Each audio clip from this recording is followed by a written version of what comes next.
All right, up next is one of my favorite ass whoopings in comic book movie history. It is the T'Challa versus Killmonger battle. Um, my God, this scene.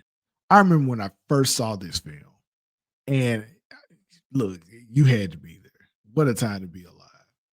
Huge movement. Everybody showed up. People were getting dressed up for this film. It was everything and more. But in the midst of this film, I realized that honestly, Killmonger is the best character in the film. That serves as a detriment to T'Challa, but it's the truth. It's the story that Ryan Coogler chose to tell, and he directed it and told the story quite well alongside Michael B. Jordan.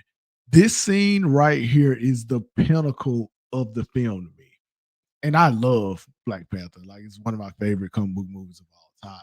But this scene just really hit so hard at the time because of how visceral it is. So, without further ado, we'll get into it. But of course, first, like, share, subscribe, and leave a comment as you're watching. Feel free, please. Let's get into it. This is your last chance. Throw down your weapons, and we can handle this another way.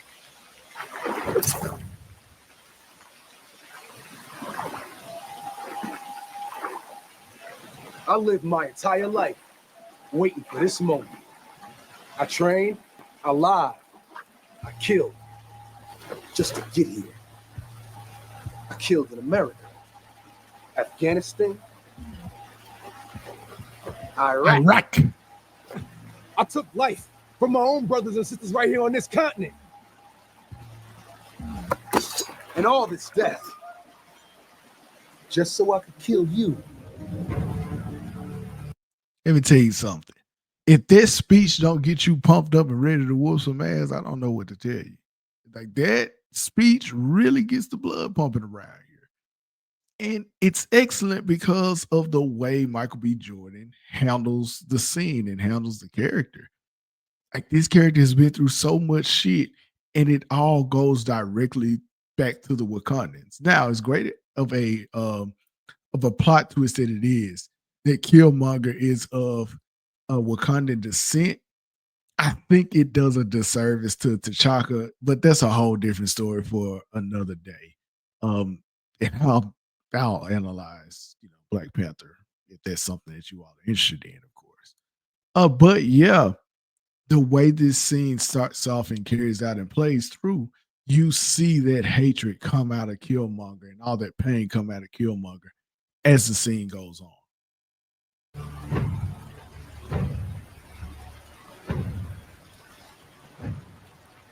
Let the challenge begin.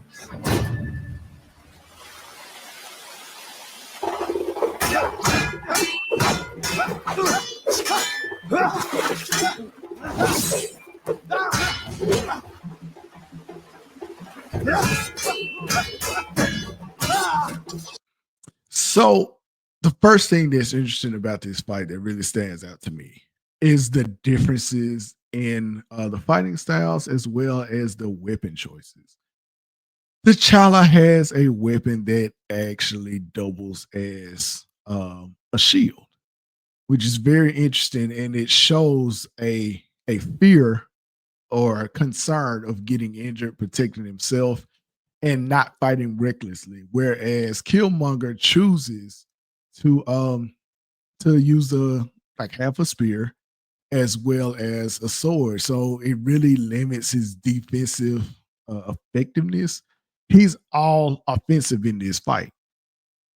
That brings a sense of confidence out of the character. Like, he knows in his heart that he can beat T'Challa, that he's already won psychologically. He just has to win the fight physically.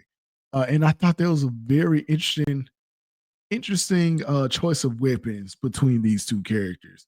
One trying to protect himself as well as the legacy of the Black Panther and Wakanda, and the other trying to take it by excessive force.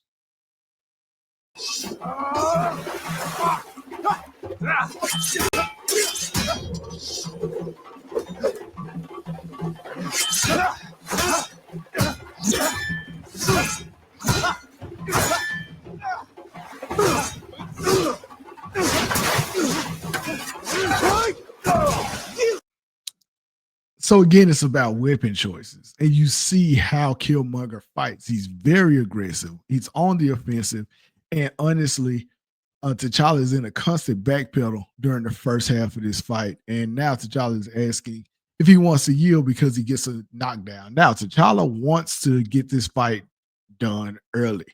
He wants to get out of there. He honestly does not want to kill this man who he just discovered was his cousin. And like he offered M'Baku a chance to yield earlier in the movie, he's extended that same grace to Killmonger, hoping that they can discuss things and handle it a different way as he offered in the first part of this scene. But well, let's see how Killmonger reacts.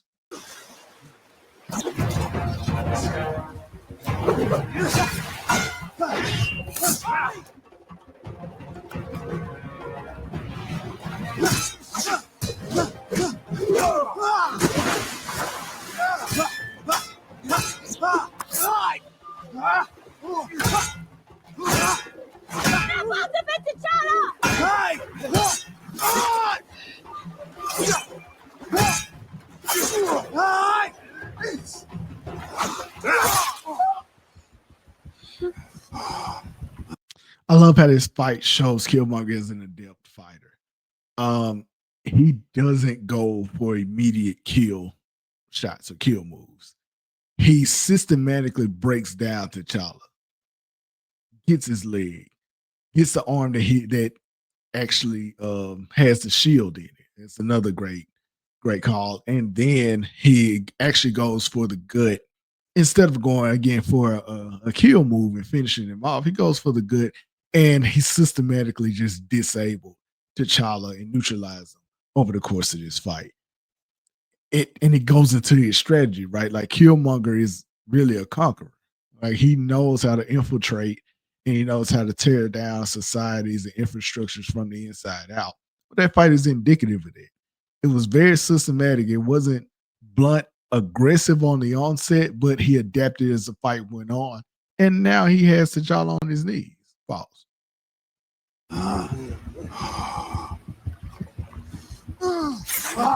Love that. Get up. Come here.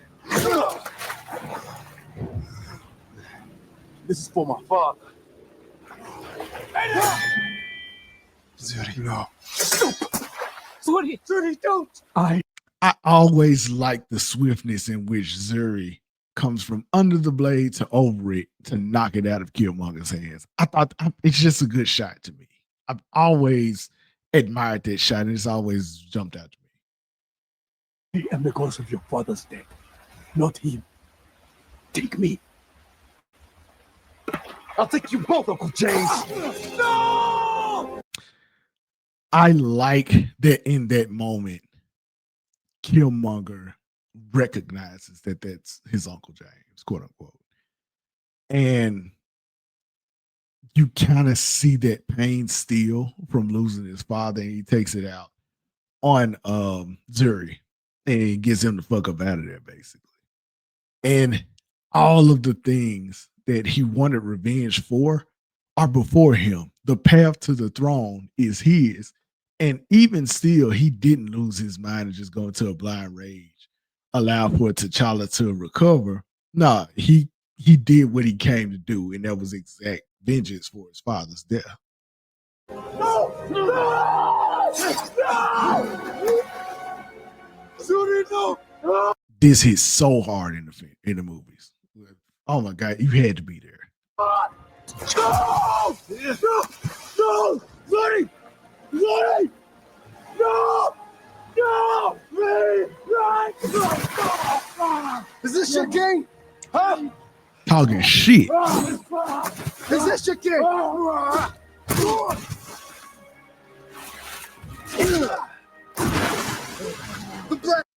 And he talking shit because he know he's won. He knows, again, those blows that he dealt to T'Challa were neutralizing blows. There's nothing T'Challa can do. I mean, I don't care how mad he gets. He's not about to be able to get up and beat this man. This man is on a mission, and he's carrying that shit out. Black Panther, who's supposed to lead you into the future? Come on, brother! Is there nothing that can be done? Him? He's supposed to protect you. No.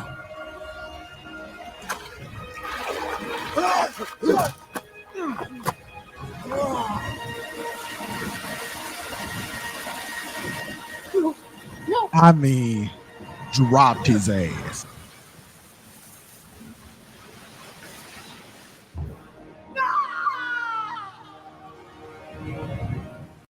So I love what comes next. You see Killmonger's face. And after he wins and he's looking at the doors and really everybody at the ceremony, he's looking to see if they have accepted him as their new Black Panther and their new king. He's gonna look like he doesn't know if he still has to fight or not. And once it becomes clear that he doesn't, his face rests. And this is how this scene wraps up. Take a look. Nah, I'm your king. We have to go now. Queen Mother, let's go.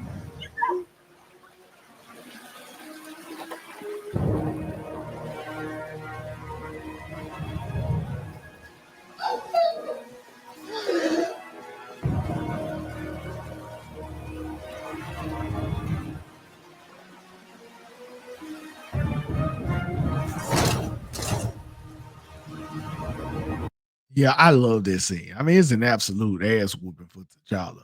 But I've always loved this scene. It's one of the scenes I watch frequently. But yeah, your memories of Black Panther, your memories of Killmonger in this film.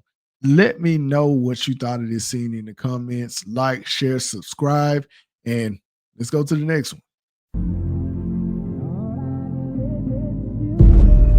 U-GeekTV.